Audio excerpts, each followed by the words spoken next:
Hello, my name is Angel Howard, and I am here to talk to you about Juneteenth. Juneteenth is the oldest nationally celebrated commemoration of the ending of slavery in the United States.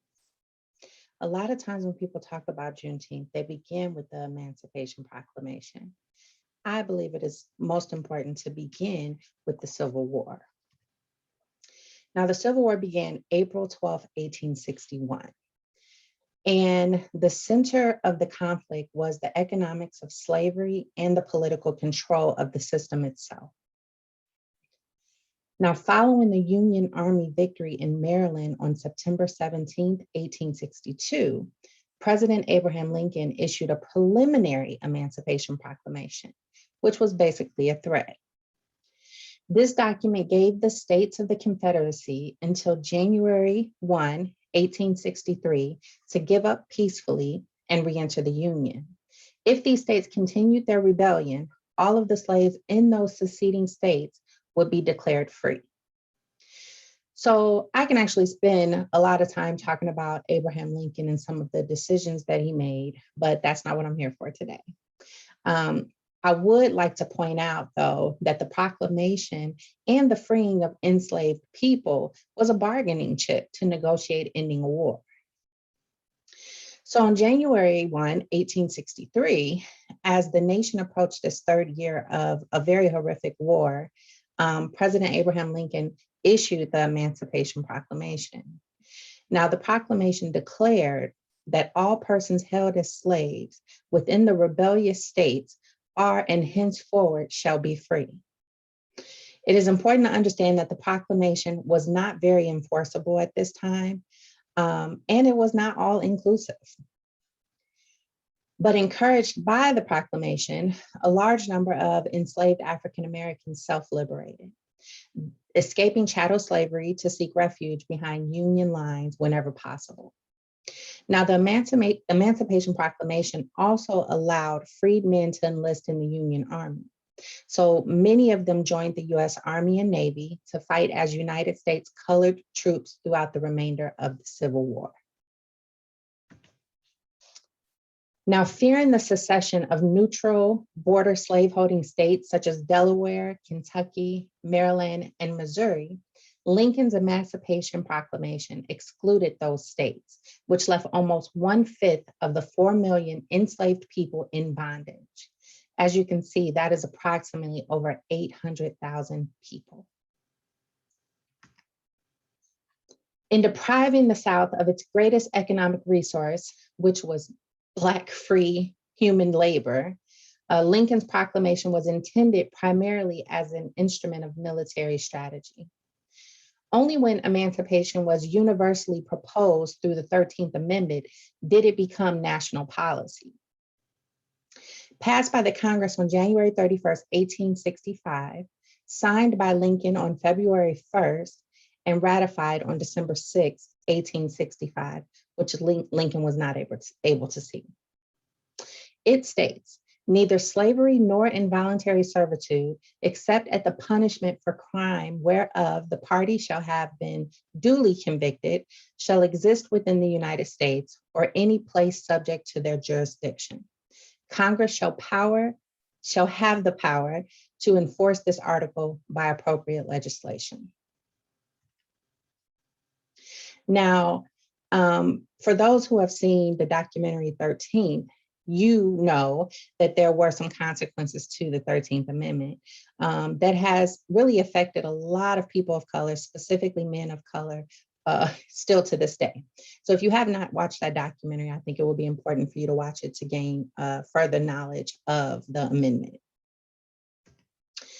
So the Civil War ended April 9, 1865.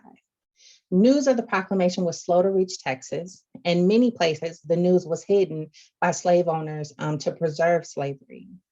Once the war was over, Union General Gordon Granger and his troops traveled to Galveston, Texas, to announce General Orders Number 3 on June 19, 1865.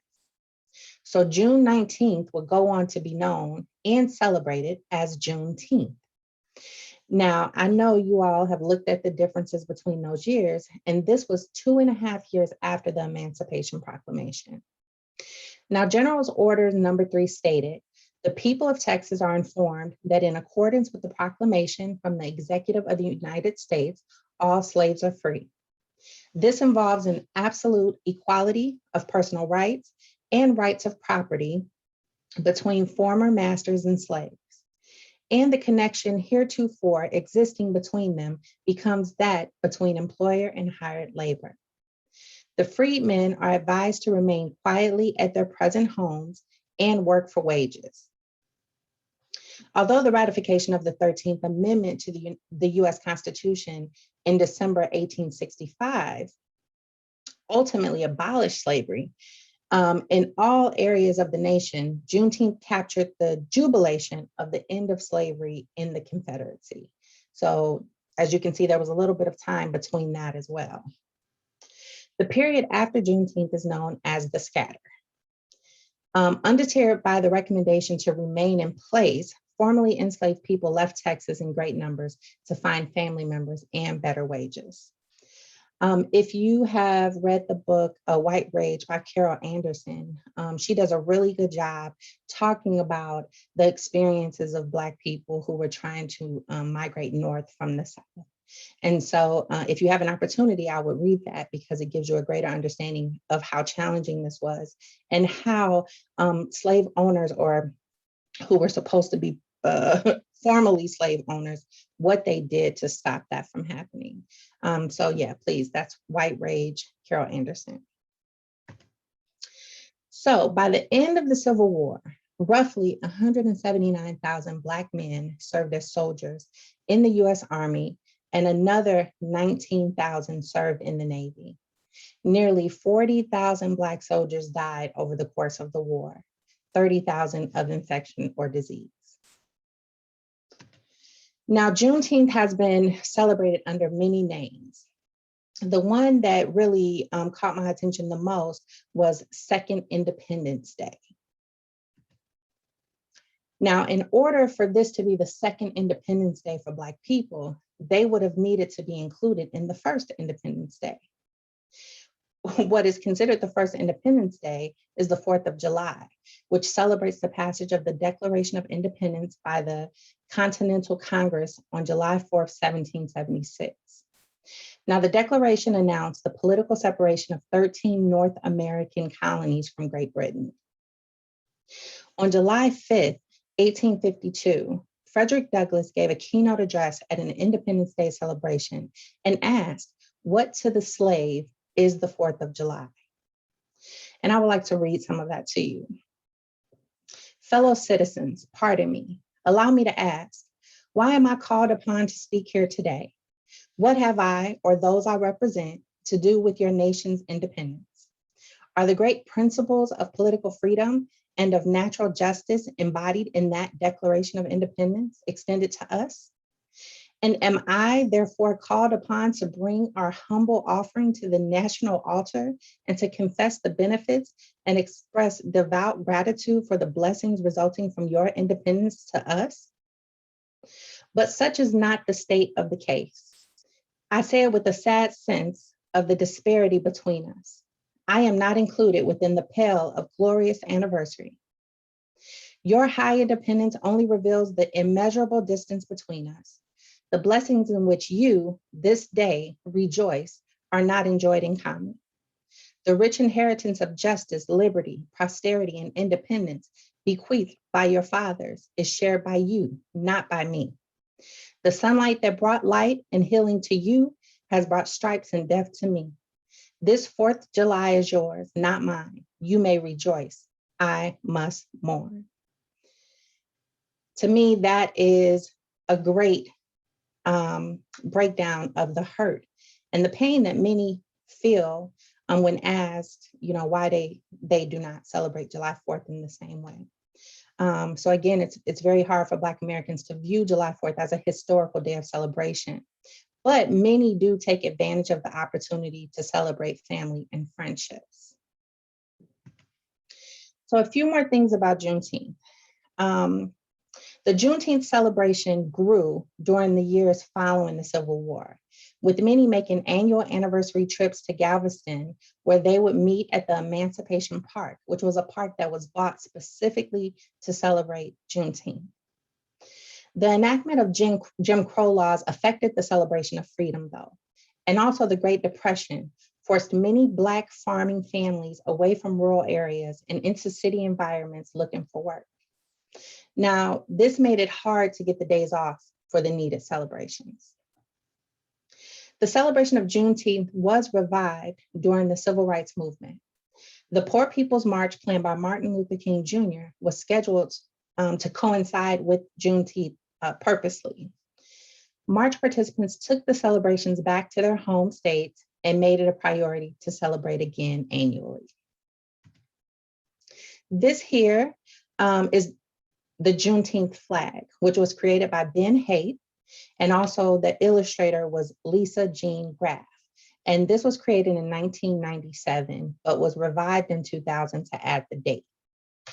Now, Brian Haight explained what the flag stood for, so I want to break that down for you. They chose to use the red, white, and blue to represent the American flag and make it as a reminder that slaves and their descendants were and are Americans.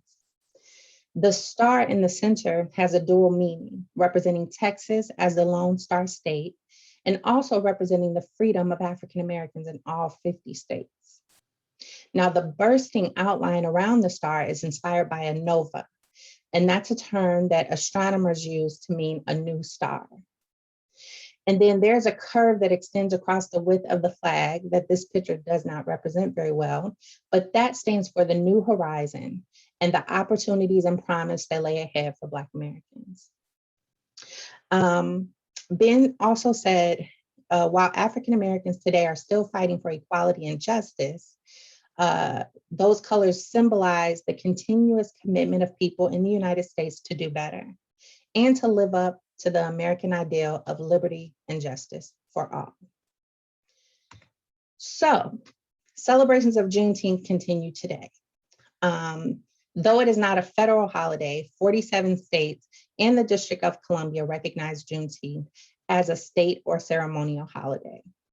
The only 3 states that do not recognize the holiday are North Dakota, South Dakota, and Hawaii.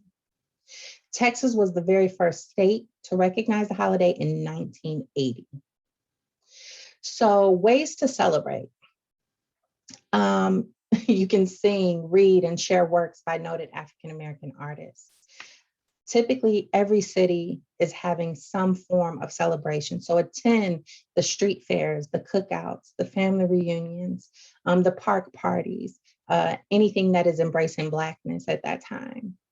And then the ways to support is support Black businesses. I would hope we all would do that anyway, but definitely if you are wanting to make a statement, support Black businesses on Juneteenth, donate to organizations supporting Black causes. Educate yourself on Black history, and I mean the real history, not the one with the missing pages. Use your voice and privilege to help fight the injustices that still plague Black freedom, Black joy, Black advancement, Black families, and Black love today. One tradition that I read about was that Black people celebrated their freedom by drinking red soda. And they did that because it was something that they were never able to do or never even able to taste during enslavement. So you will see sometimes in ceremonies that people will drink red soda or have red foods like red velvet cake and things like that. And that says that it stood for the bloodshed and resilience of the enslaved. That was pretty powerful to me.